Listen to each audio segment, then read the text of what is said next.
Ok, boa noite. A noite a todo lugar é acto de despedida para atleta de CSA e também de Odesur.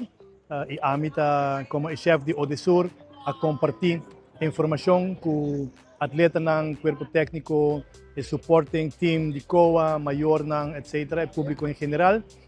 Para explicar o que vai passar, e fecha de viagem, etc.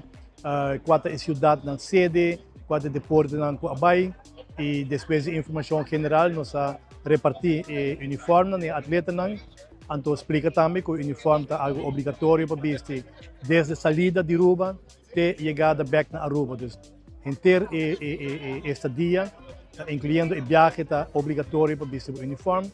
Algo importante, também nós anunciar o abanderado para cada vega, rol importante, com honor e responsabilidade para cada abanderado.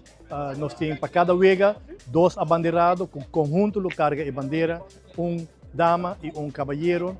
Então nós explicamos também que é rol importante, responsabilidade grande que nós temos para carga em nome de Aruba e representar Aruba e team Aruba dignamente na vega. Boa noite, danke pela oportunidade aqui na oficina do Comitê Olímpico Arubano. A noite nós temos a noite de despedida de delegação de tanto CAC e também Odesur. Uma noite ameno, onde o atleta chega junto com a família, coach e também a federação. Passina escuta tiki que turlo vai passar tanto na CAC e também Odesur. E também na final na receber ng uniforme. Passina nanta bonita uniforma e claro para Team Aro representar dignamente.